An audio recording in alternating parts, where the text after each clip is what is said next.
yet another episode of Adi and Colin's podcast, which is based around the book that we co-authored and which was published in August of last year, Rivers of Money, a social and economic history of modern oil trading.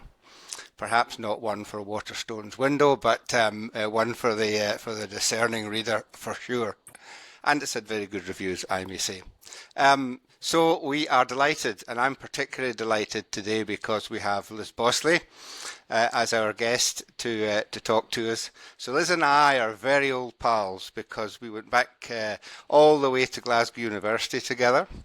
Liz was studying agricultural economics and I was doing geography and political economy. And on the 9th of July 1978, we both turned up in St Vincent Street, Glasgow to work for the British National Oil Corporation as our first job out of university. Liz joined the Economic Intelligence Unit and I joined the Pricing Unit, and we both subsequently became traders. So we've been pals for a very, very long time. And Liz has seen it all because after having worked in the EIU, she became a trader at BNOC. And then she went and became an equity analyst at, I think, Smith Newcourt was the company. Simon and Coates. Simon and Coates, okay, I got that wrong. And then from there she went to Enterprise Oil, where she was Director of Marketing.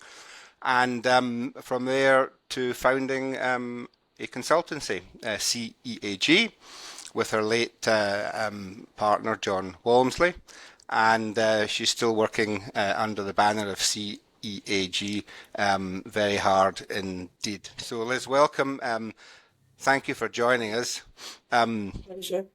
Yep, good. Okay, I think we're going to start with BNOC, and I'm going to show you a photograph. This is no, don't worry. This is from the Sunday Times at some point in 1983, and it's can you see that? Yeah. So Goodness. that was entitled "The Pinstriped Sheikhs of Wall Street." God, that's Don Miller, Richard Johnson, Correct.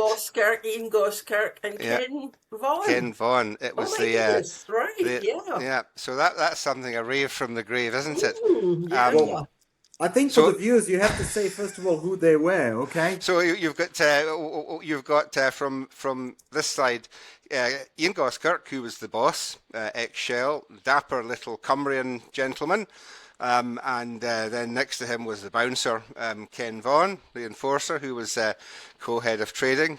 Hiding down in the bottom there is Richard Johnson, known to still with us, and known to everybody as Stan from his BP days.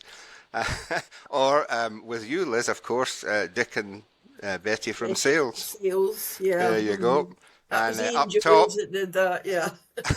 up top, looking a bit like the chap from Dad's Army. What's his name? Sergeant something or other. Don Miller, who was a very, very kind and nice gentleman and head of trading. So that's them, and that was your old colleagues. What was it like? I mean, because BNOC was you set the world price of oil, didn't you, at one time? Price of oil, but in those days, we all hung on what OPEC were going to do next. And BNOC was under considerable pressure through the Treasury not to upset the Arabs. So once a quarter, we reviewed the price.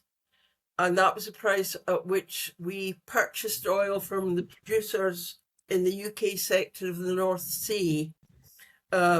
And then attempted to sell it back to the market at the same price as a sort of pass-through basis, just so that the UK government had control of the barrels if it needed it. So we had to buy it at market price, sell it at market price, and not make a loss. So once a quarter, we would get together with all the producers and all the likely buyers and try and find a price that balanced the interest of both. Sorry, guys. Can we suspend our... No, it's fine. Right. Okay, we had to find a level that balanced the interest of producers and buyers because we had to sell at the same price. And of course, as time went on, OPEC put pressure on the Thatcher government to hold the price we paid to producers in line with theirs, which was above the market clearing level.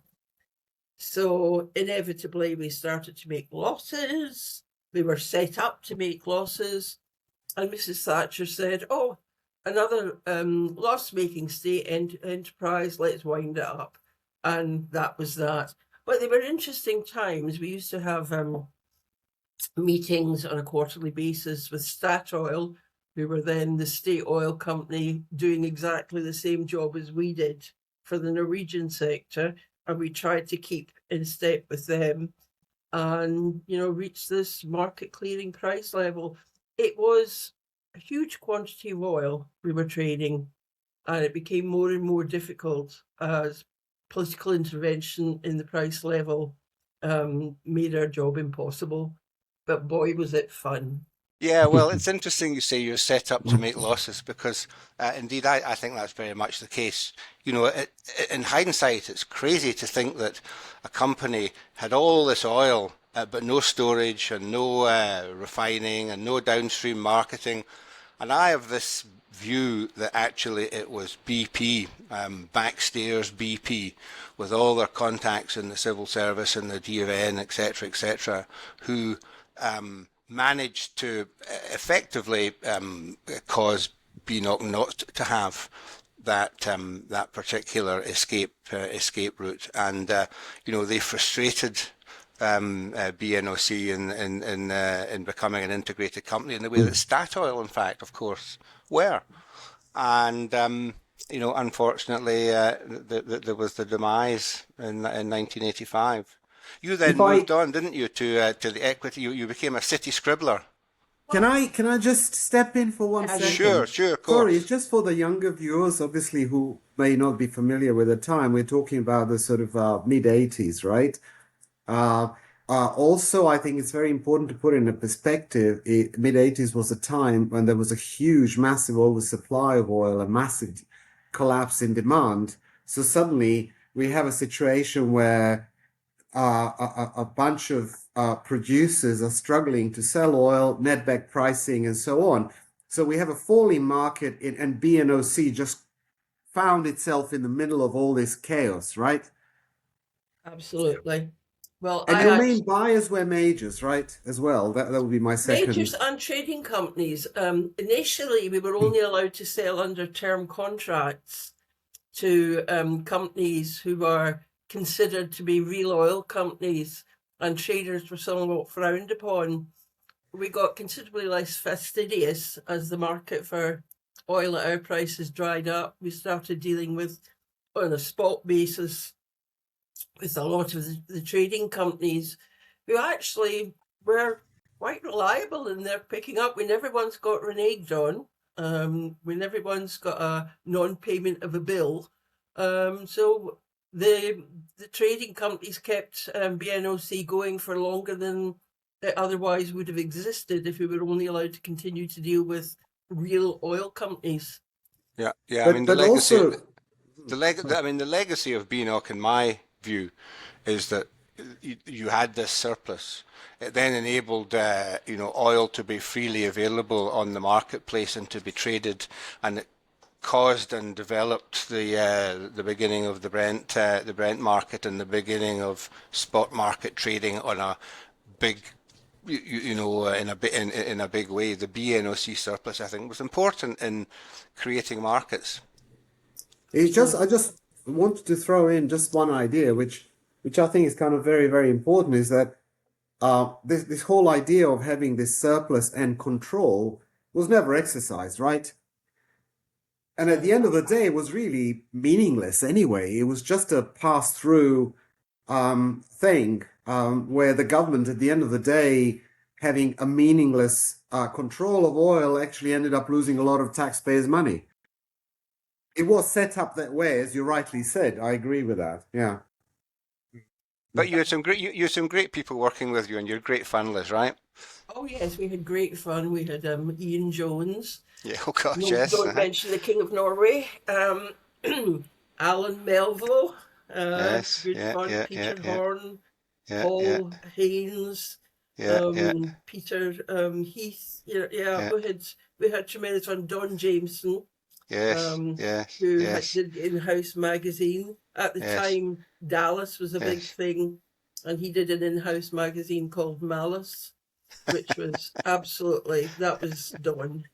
Are And you at and liberty to say anything about this Kings of Norway story? no, don't. No, Okay. no, Yeah. no, And no. what was your other office? Was it the King's Head in Shepherd's Market or the Grapes? I can't quite remember. The King's Head in The Shepherd's King's Head. Okay, Market. Yes. there we go. Pints for 6x. Good. Okay, so what's next, Liz? After that, tell us your next venture. Oh, well, I went on to Enterprise, which was formed out of the assets, the oil assets, and gas, and was privatised. And on day one, there was an attempt to take over Enterprise just at its flotation, but the government golden share prevented that from happening.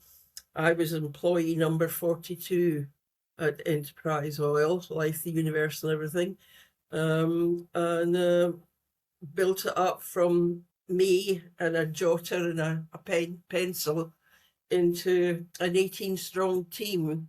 And you worked with the former Archbishop of Canterbury, Oh, I Justin think, did you Welby. not? He Yes, was one of your indeed. colleagues. Well, Justin and I were opposite numbers. He was treasury and I was trading. Yes, And he was good fun. yes.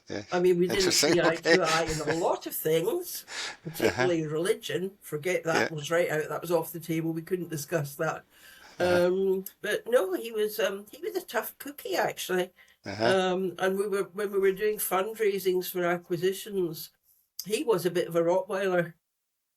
Interesting. But you were an early adopter of derivatives, weren't you, at Enterprise? I mean, I remember there were just a very few companies who really got it early on and understood how to use the developing future forward swaps options markets to Yes. really make more of their portfolio. You were right in the van of that, weren't you? Yes. Well, I had been used to trading what was then 15-day Brent at BNOC. So coming into Enterprise, using that market and the partials market and hedging on WTI futures, that was not a big leap. I remember some very painful board meetings explaining it to my senior colleagues, Graham Hearn and who later became my husband, John Walmsley. Yeah, yeah. And I remember the first meeting saying to, well, am I going to get this permission to do this or not? And Graham Hearn said to me, Liz, you do what you like, just don't lose money, which was Yes. really helpful instruction. Yeah. When you're hedging, especially when you're hedging Yeah. things, yeah. Yeah. You always lose money. It's part and Yeah, parcel yeah. of the. You have to lose money to understand the game, I think, really, don't you? Yeah.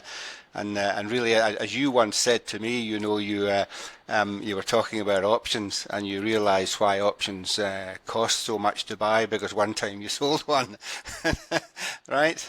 Yes, yes, It was yes. extremely painful. A very painful experience, yeah.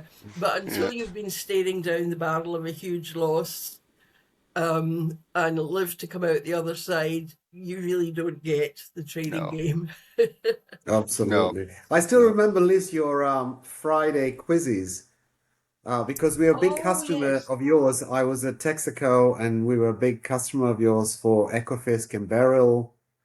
Yeah, And I well, we used remember to you have the organized, enterprise lunch once a month where we'd that's get right. about 15 to 20 traders round the table at our Trafalgar Square office. And there would be the usual high jinks and low jinks that you expect from traders. We always had a quiz, Yeah. which, funnily enough, continues to this day. Yeah. Ben, who works with me, he runs the quiz league in his area, and I run the quiz league in my area. So it's something that's always been a lot of fun. We always wear show-off smart arses. Well, it's your Glasgow University education, Liz, clearly. Yeah. Puts you But in those pole quizzes position to be always good at ended that. up in they were on Fridays, right? And then it was a write-off basically. When you're going to enterprise lunch, you're done for the day. because after the quiz there was some drinks at the company, and then we would go to Sherlock Holmes downstairs and Sherlock, yes. continue at the Sherlock, where we'll continue the afternoon. Good Or old there days. was the annual enterprise party in our huge atrium, which we did at Yes. Thanksgiving because the New York market was closing early. And Yeah. people would go to lunch with Phillips down in the Tattershall Castle, then stagger up Northumberland Avenue into our atrium for a party. And Absolutely. every year, without fail, someone ended up in the fountain. And Yeah. usually it was someone from my department. It was never me, Liz, I assure you. Excellent, excellent. And also you had I think you had also a box at the Lords Yes, cricket. we had a box at Yeah. Lords, we had a box at Newmarket, we had a box at Sandown. I went to the football once, somewhere in North London. I can't remember the team, but yeah, Arsenal. They're all That's who two. Yeah. we had. A box at the Arsenal, which I'll let the boys take that. I prefer the horse racing. You know. Yeah. Good job. Yeah. So Totally. you moved on. Enterprise actually were taken over by Shell, were they not? Yes. Well, I jumped from BNOC before they got wound up. I jumped from Enterprise before they were taken over by Shell. Yes. I set up Concilian SEAG in 1999, largely because I was just in my 14th budget, my 14th set of staff appraisals, my 14th planning assumptions for the following year, and I was bored, particularly when you get off the desk and into management. Not so much fun. So I set up Concilians with John, who is by then my husband. And we've been, since that time, advising particularly smaller companies, small refiners, small producers on all sorts of things, from asset acquisitions, from new grades of crude oil, finding their niche in the market. But increasingly, we're doing expert witness work in disputes. What's going on over in the Middle East at the moment, there will be fallout from that for years to come, which will be in litigation to the end of this decade at least, and well beyond.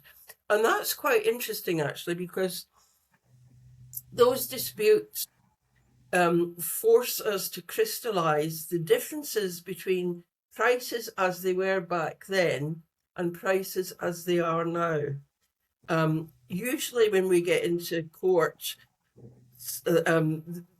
who's guilty and who's innocent is not my affair. I normally say, this is the damages.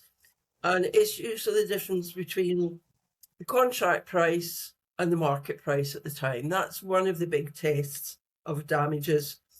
And the number of factors that go into making up what is the market price has changed out of all recognition. You've got a benchmark, you've got a grade differential, which is all about quality, price averaging periods, how far in advance you're dealing, whether you've got a 5-day average, a whole month average, all sorts of factors like that get taken into account. And when it's a dispute where something should have been delivered but wasn't, trying to establish proper damages takes a lot of analysis and a lot of explaining to a judge who wants a single number, pure and simple, this is what your damages are, let's move on. No, it's not like that. Prices are rarely pure and never simple, which keeps me in beer and skittles, I have to say. I expert mean, witness working. it sounds like there are a colossal number of disputes at any one time, whether they be, oil contractual disputes or shipping or demurrage or whatever. I mean, you could probably, fill your day 3 or 4 times over, I imagine, with that kind of work. Is that Yeah, reasonable? yes, absolutely. I personally have done about 60 cases Wow. over the years.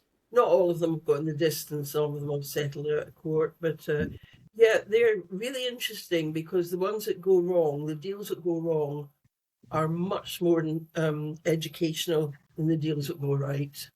They sort of push the boundaries of what actually happens and what should happen. As I know you've found as well, Adi, we've been on opposite sides, working for opposite parties, and at least one dispute. And I have to say that is very interesting. It is. I mean, I just wanted to comment on what Colin said. I mean, just take the Hin Leong situation. Mm. I mean, there were God, at yeah. least 15 banks, each one of them having a dispute. And then not to mention other companies that were involved. I don't want to name any of them, of course, but there's a whole bunch of other companies. So you've got at any point in time when in one big dispute, you've got literally at least a dozen companies involved. So each one is a separate case, and it is pretty crazy. Yeah, I Well, mean, you were talking about. Sorry, you carry on as I interrupted you. no, I was just going to say, when I'm hired for one of these disputes to give an opinion, I do my best to try and get them to settle out of court Yeah. because nobody wins in the court Yeah. situation, and it is such a lottery depending on the attention span of the judge and the dramatic persona of the barristers involved. It can be very unpredictable. Yeah, I'm sure that's right. Well, I was just going to say that you were saying, Liz, that you were on opposite sides with Addy in a particular dispute. Of course, you're also on opposite sides in respect of your view of the Brent price finding mechanism, aren't you? And both of you are particularly capable in understanding the minute detail of this hugely complex thing, right? And you've written a lot about it, Liz, as have you, Addy. What are you thinking these days? Well, I've actually got an article just about to come out in the Journal of World Energy Law and Business, the Oxford peer-reviewed thing, called The Mythical Market Price of Oil.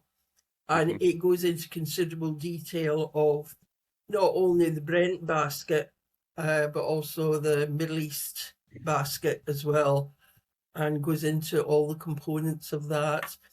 I think the market has the benchmarks that it wants and the benchmarks that it deserves. It is quite worrying, actually, that it is not clearly understood by people who are using benchmarks, not just the Platts benchmarks, but the Argus benchmarks as well, exactly what it is they're using and what those numbers mean. Because a benchmark is not the market. A benchmark is a set of assumptions. If there's a cargo with these characteristics loading in this period with, this size and all the rest of it, this is what we think the price is. If you then plug that benchmark into something that's completely different cargo size, different quality, different location, there has to be an adjustment. And unless you understand the benchmark thoroughly, you don't know what the adjustment should be. And I spend a lot of time talking to companies about exactly that thing. It's an educational process. I remember when Platt said that they were going to include WTI Midland in the Brent market. I came out with a blog saying WTI, WTF, ? It's an artificial construct where you get crude from the Gulf Coast, you bring it over to Rotterdam, then you net back its price to bring it to an FOB equivalent North Sea. It's a different quality. The scheduling marches to a different timetable altogether. The passage of risk and title is just outside the US economic zone in order to avoid US taxes and US regulation. It's not going to do that. It's not going to avoid those factors. And what I am waiting for when Mr. Trump is back at his desk with nothing to keep him amused, when the penny drops that Brent is now a US market. And for those of us who have been around as long as the three of us have, dare I mention Judge Connor, who was the first person to say that Brent was a US market back in the days of the Transnord dispute in the mid-80s. And the industry shied up like a startled horse and started settling cases all over the place to get this statement out of the public domain. Well, sooner or later, Trump's going to say, you know, the world price of oil is now under my control. And I don't think I want to be around when that happens. I mean, And it came out of the public domain, didn't it? And Judge Connor was slapped down because of the special absolutely. relationship. It was, you know, lobbying behind the scenes. It was the special relationship that saved the day. Guess that's not going to happen now with Mr. Trump, huh? Yeah, it depends where we are in the pecking order of people he dislikes at the time. All I can say, Liz, is that with Trump around, I think many worse things are happening than Benchmark becoming American. Yeah, I've been ignoring the elephant in the room. Oh my God. Oh my God. It's our worst fears being realised. It's But if only you had BNOC now, you wouldn't have to worry about all this kind of Platts Brent data. You just tell us the price, wouldn't you? Like you used to do. yeah, in your dreams. Yeah, yeah. I know. Once Yeah. the eggs are scrambled, you can't put them back in the No, shell. no. Oh, absolutely. And going back, Liz, to your cases, I think what also makes these damages very, very complicated is that people often forget about hedging. And these days, most big companies do their hedging through in one book, and you try and dig out what the hedging losses were or gains or whatever is just like next to impossible. Well, it's next to impossible because companies choose to make it so. Yeah. There's a centralized risk management desk. And if you're a trader on any particular desk wanting to hedge, you go through that desk and they will either find an internal offset or lay it off in the market. But at that point in time, a price is agreed with the trader on the desk who is entering into the hedging. And that is entered into the trade capture data. So it should be possible to trade it back. But it does tend to get obscured by two things. One is that they don't want it to be too transparent. And the second is that traders are bloody awful at administration and they don't always get it right. They don't always enter it right. It's just Absolutely. not, it's just not in the nature of a trader to do paperwork. Not to mention, in many of these cases, traders have left long ago. So nobody knows what on earth was going on when the deal was done. Absolutely. Yeah. Absolutely. Good job. Well, in the style of a proper oil trader, you're off to lunch now, I believe, Liz. I sure am. Yes. Yes, indeed. So it used to be the case that you wherever you went in the West End and in Mayfair, you couldn't get away from whispering oil traders at the table next to you. But I You, don't know you're whether not that's going to still. La Barca, which is the old Shell hangout. My client, well, being so close to Heathrow, I now live in Windsor. A lot of my clients want to come over to Windsor instead of going into London. So today I'm having lunch with traders in Windsor. Lovely. Brilliant. Yeah. Well, I, when the And it's flats when nothing to do with Andrew. Nothing to do with Andrew. I promise you. so Or when his mates. when the flat season starts, I'll pop over for Oh yeah, for the Windsor an Race afternoon at the Course and races. Ascot are just round the corner. Yeah. Well, Ascot Ascot's is a bit posh for me, Liz. I'm from Glasgow, like you. Monday night racing at Windsor Race It's Course good. is really good It's fun. it is. I agree. I agree. well. Good. Thank I you. think our time is Yeah. up. Oh, this was perfect, Liz. Thank you very much. We've Yeah. got it Yeah. exactly as we planned. Yeah. It's been a Brilliant. great pleasure and actually great honor to have you. I agree. And no doubt we'll be talking very soon again.